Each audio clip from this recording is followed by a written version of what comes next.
நானும் சொல்லிட்டு கேட்க மாட்டேறா. இல்லங்க நான் சாப்பிடறல. கேட்டா ஒரு கதை சொல்றேன்னா பழுக்க வச்சு தானே சாப்பிட்றோம், அதனால என்ன வர போகுது? எப்படி பார்த்தாலும் இதே பயந்து போனோம், மழை வந்துருமோ என்னமோ தெரியலையே அப்படின்னு போய் ஓடி போய் பாவங்க சந்தையில இருக்கிறவங்களாம் நேத்து குள்ளாய் பச்சு சுட்டு முடிச்சிட்டாங்க. பச்சை பாத்தீங்களா? அவ்வளவுதான்.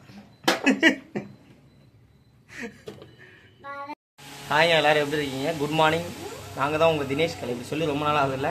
ஃபுல்லாக என்ன சொல்கிறான்னா, நான் நெகட்டிவாக பேசி இவளே நெகட்டிவாக மாட்டாலாம் பார்த்துக்க. நான் நெகட்டிவாக வேணும்னு என்ன ஆமாங்க ஸ்டார்டிங் வேணும்னா பேசுகிறேன். ஸ்டார்டிங்லலாம் நான் ரொம்ப நல்லா வீடியோஸை பார்த்தீங்கனாலே தெரியும், நான் ரொம்ப பாசிட்டிவாக தான் பேசுவேன், எந்த நெகட்டிவாகவும் பேச மாட்டேன். இவர் பேசி அது எனக்கும் ஒத்திக்கிச்சு. இப்ப சொல்லிட்டு இருக்கிறேன். இல்ல சும்மா வாண்டடா வந்து நான் நெகட்டிவ் வாவான்னு நடக்கிறத புலம்புறேன். என் புத்தி இனிமே மாத்திக்கிட்டேன். பண்ண மாட்டோமா அம்மா, நீ ஏதாவது பண்ணுமா? சரி அதெல்லாம் விடுங்க. நம்ம வீட்டுல என்ன காலையில என்ன பண்ண போறோம் அப்படின்றதுதான் வீடியோ. சரிங்க, ஸ்டார்ட் பண்ணலாம் வீடியோவை. அம்மா கரகட்டக்கார மாதிரி இருக்குன்னு சுத்தி வர அவருங்க. நேத்து நைட்டு சந்தைக்கு போயிட்டு வந்தோம். இதுக்கு குள்ளாய் வந்து வரும்போது பார்த்துட்டு வந்துட்டா. வீட்டுக்கு வந்து என்ன பண்றா, போயிட்டு இந்த மிளகாண்ட பச்சு போடணும் அப்படின்ட்டாளா. சரி இது வேற ஆசைப்பட்டாலே, அப்ப அது வேற ஒண்ணு சொல்றாங்க, ஆசைப்பட்டதை வாங்கி தரனா காதுல குழந்தைக்கு சீவர்னு வேற பயன்படுத்துறாங்க. சரி என்னன்னாலும் அவட்ட நேற்று எங்க எல்லாம் மழைங்க, செம மழை. எங்க ஊர் சைடு அப்படி சொல்லுவாங்க. அதனால சரி போயிட்டு அதுக்கப்புறம் வீட்டுக்கு வந்து போய் மிளகாய் எல்லாம் வாங்கிட்டு காயெல்லாம் வாங்கிட்டு வந்தேன். இதுங்க காட்டு. அது என்னென்ன காயின்னு காட்டுங்க மேடம். வாங்க. கருவாடு, நெத்திலி கருவாடு எனக்கு ரொம்ப பிடிக்கும். இது 1/4 கிலோ 10 ரூபா பச்சை மிளகா. பச்சை மாவு நேற்று நைட்டு வாங்கி வந்து வச்சிருக்கோம். அதுக்காக தான். இஞ்சி 10 ரூபா, வெளியில இருந்து 1.5 கிலோ 50 ரூபா நிறுத்துது. மற்றபடி பொடலங்காய், வெங்காயம், தக்காளி இப்போ போல சூப்பர் கத்திரிக்காய் கிலோவே 20 ரூபா தாங்க. உள்ள போய் எல்லாம் 1/2 கிலோ 30 ரூபாய்க்கு வாங்குறாங்க. இவர் முன்னாடி 20 ரூபாய்க்கு விற்கிறாரு. இவர்கிட்ட நிறைய பேர் வாங்கவே இல்லை. இப்போ ரிட்டர்ன் வரும்போது தான் வாங்கினாங்க எல்லாம். இதுக்கே இது நாட்டு கத்திரிக்காய். எப்பவுமே நாங்க இன்னொரு விஷயம் பண்ணுவாங்க, சந்தைக்கு போனோம். யார் வயசான தாத்தாங்க எல்லாம் இருக்காங்கல்ல, அவங்களுக்கு எல்லாம் அதிகமா கீரை எல்லாம் வச்சிருப்பாங்க. எதுவுமே சேல்ஸ் ஆகாமலே உட்காந்துருப்பாங்கல்ல. எங்களுக்கு பிடிக்கலனாலும் அவர்கிட்ட நாங்க வாங்கிட்டு தான் வாங்குவோம். ஆமா, ரொம்ப இதா யாருமே போக மாட்டேங்கிறாங்க. பாவம் பார்த்தலாம் இல்ல எங்களுக்கு. ஏன்னா நாங்க அந்த மாதிரி இடத்துல நான் கடை வச்சிருக்கும் போது நான் உட்காந்தேன். அதனால போய் வாங்கிட்டு வருவேன்.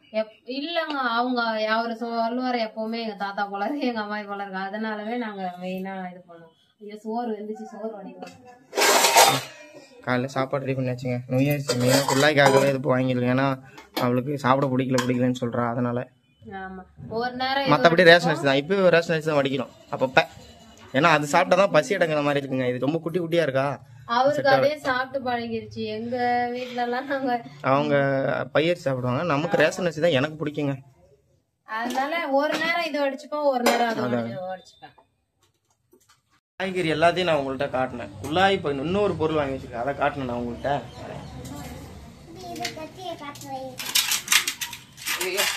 மாற்ற அளவுக்கு வாங்கி வச்சிருக்காங்க பாருங்க.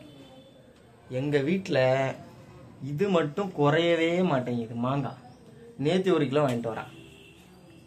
அதிகமா சாப்பிடுறது இல்லங்க. இவன் கத்தி தூக்கி சுத்துறான். அதெல்லாம் எடுக்கக்கூடாதுப்பா. ஏன்னா நிறைய கமெண்ட் வந்ததுங்க, மாங்காய் சாப்பிடாதீங்க, அது நல்லது இல்லைன்னு சொல்லி சொன்னாங்க. நானும் சொல்லிட்டு கேட்க மாட்டேறா. கேட்டா ஒரு கதை சொல்றேன்னா பழுக்க வச்சு தானே சாப்பிட்றோம், அதனால என்ன வர போகுது? எப்படி பார்த்தாலும் மாங்காய் தானே. போன வாரம் வாங்கினது இந்த வாரம் வரைக்கும் இருந்துச்சு. முருங்கைக்காய் இல்லையா, அதனால இந்த வாரம் வாங்கிட்டு வந்திருக்க. சாம்பார் வச்சிருக்கா காலையில. முருங்கை இப்பதான் சாம்பாரே வச்சிருக்கேங்க. அதுவும் இல்லாம பல்லு பூசுது. முன்ன கூட கொஞ்சம் சாப்பிட்டேன். சிவா தாங்க எந்த நேரம் பார்த்தாலும் அதுக்கே நெத்தியில சூட்டு கட்டி வந்துமே அவன் இல்ல. நல்லா பெருசா வந்தது. இப்பதான் அது அமுங்கி இருக்கு. அவன் திருந்தவே மாட்டேங்கிறான். அப்புறம் பாத்தீங்கன்னா என்னென்ன ஸ்பெஷல்னா வடி சாதம், அப்புறம் என்னமா, அப்புறம் வந்து கத்திரிக்காய் பொரியல், சாம்பார், மாங்காய் முருங்கை சாம்பார். குள்ளாய் காலைல அது நல்லா இல்ல. அந்த பருப்பு மட்டும் கடை பருப்பு வந்து இன்னும் சூப்பரா இருக்கும். சாம்பார் பெருசு பெருசா இருக்கு. சாப்பிடறதுக்கே ஒரு மாதிரி கொழகொழன்னு இருக்குதுங்க. அது கடலை பருப்பு, தோரம் பருப்புலாம் கிடையாது. அது அவ்வளவுதான். அப்படின்னு நான் சொல்றேன். வடை சுட்டா நல்லா இருக்கு. மத்தபடி சாம்பாருக்குலாம் அது ஓகே கிடையாதுங்க. அப்புறம் வெய்ய நாளுக்கு எல்லாத்தையும் நல்லா கழுவிட்டு இருக்கிறாங்க. இப்போ ரெண்டா கட் பண்ணி போடலாமா, அப்படியே போடலாமா? அப்படியே போடாமா? ஏமா வானல்ல இடம் பார்த்ததா? இல்ல கட் பண்ணி. சரி கட் பண்ணி லைட்டா கீரி போட்டுக்கோ. சரி எப்படி வேணா போட்டுக்கோ. இப்போ திடீர்னு இதுக்கு என்ன காரணம் கேட்டிங்கன்னா, நீ சந்தை போயிட்டு வாங்கிட்டு வந்ததுனாலாம் வச்சு போடல. நான் ஒரு 2 நாளைக்கு முன்னாடி வேலைக்கு போனதில்ல, அங்கே வாங்கி கொடுத்தாங்க. நல்லா இருந்தது, சூப்பரான அது குட்டி குட்டியாக இருந்தது மிளகா.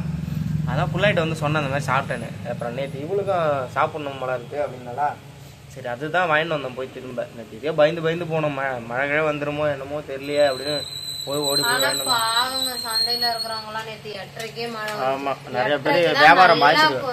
செம்ம கூட்டமா இருக்கும். வேலை முடிஞ்சு வர்றவங்களாம் 8:30க்கு தான் வருவாங்க. நான் மனசுலயே நினைச்சிட்டு இவ்வளவு மழை பெய்யுது பாவம். வியாபாரம் நிறைய பேருக்கு பாதிச்சிருக்கும், நிறைய கூட்டம் குறைஞ்சிருக்கும். நமக்கெல்லாம் நல்லது வீட்டுல இருக்கிறவங்களுக்கு எல்லாம், ஏன்னா வெய்ய தாங்க முடியாது. ஆனா அவங்க பாவம். எவ்வளவு பெருசு இருக்கு பாருங்க மிளகாவும்.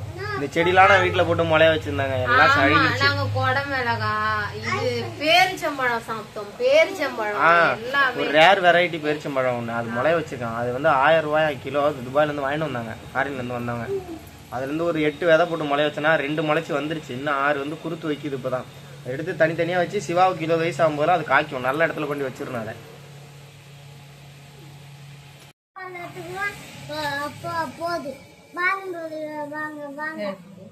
சிவா சொல்றான் அப்பா பாவமாங்க ஒர்க்கு போறதுனால அப்படி சொல்லுவான். அது ஒரு பழமொழி இருக்கு.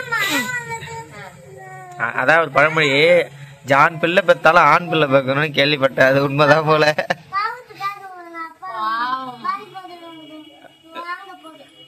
இருந்தாலும் இவன் பின்னாடி உதைப்பான், பொட்டை புள்ளையா இருந்தா பாத்துக்கான். ஆமா, நாங்க ஏன்னா டிஃப்ரெண்ட் டைப்பான ஃபேமிலி. நாங்கெல்லாம் சின்ன வயசுல வளர்ந்தது, அடித்தடி அப்படியே போச்சு குடும்பம். பாமாயில் வந்து போன மாசம் ரேஷன்ல வாங்கினது. அதுக்கு முந்தின மாசம் வாங்கல, 20 நாள் அங்க போயிட்டோமா, அதெல்லாம் வாங்கல. எப்படி கட்டியா இருக்கு பாருங்க,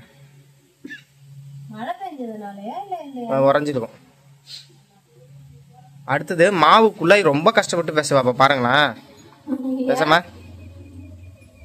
ஒண்ணு இல்ல, பாக்கெட்டை கிழிச்சு கொட்டி அப்படியே தண்ணி ஊத்தி மிக்சிங் போட்டு அப்படியே உள்ள போட்டு எடுக்க வேண்டியது, அவ்வளவுதான். அவளுக்கு வேலையே கிடையாது.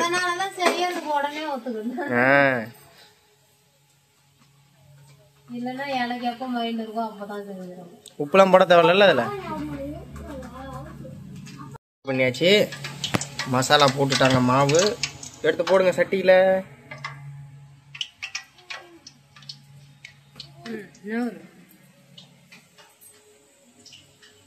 இது கிட்டத்தட்ட நான் ஈரோட்ல தான் ஃபர்ஸ்ட் டைம் சாப்பிட்டேன். எங்க அக்கா செஞ்சு கொடுத்தாங்க. அதுக்கப்புறம் இப்ப செய்யறா. இது நான் வீட்டுல இப்ப இங்க வந்து செஞ்சிருக்கோம். 5 வருஷத்துல வாய்ப்பு இல்ல. இது எனக்கு தெரியாது, குழம்பு மிளகா காரமா இருக்கும். குடை மிளகா சமைச்சே நான் இங்க வந்து புள்ளாய் சொல்லி தான் நான் குடை மிளகாவை சமைச்சு சாப்பிட ஆரம்பிச்சேன். சூப்பரா செஞ்சேன். அது நார்மலா செஞ்சாலும் நல்லா இருக்கும். அதெல்லாம் காரமா இருக்கிற இது நல்லா இருக்காது நினைச்சிட்டு, இதுவும் காரமா இருக்கும். பச்சை மிளகானால காரமா தானே இருக்கும் அப்படின்னு நினைச்சிருக்கோம். அதுக்கப்புறம் போக போகதான் தெரியுது. ரேட்டுக்குமா என்னத்த சாப்பிட்ற? வத்த போடுமா வச்சுட்டாங்க, வச்சு சுட்டாச்சுங்க காலையில்.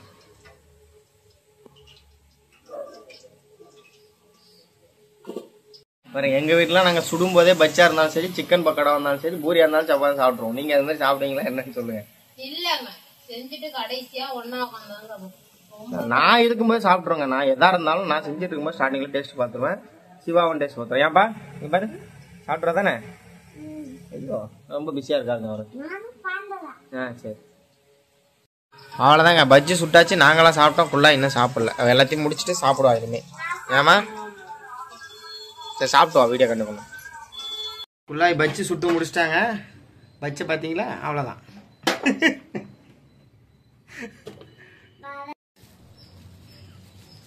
அது என்ன சொல்கிறது ஏது சொல்கிறதுன்னு குழப்பத்தில் இருக்கேன். ஒன்றும் இல்லைங்க, இந்த வீடியோ இதோட அவ்வளோதான். இன்னொரு வீடியோவில் மீட் பண்ணலாம். பாய்ங்க.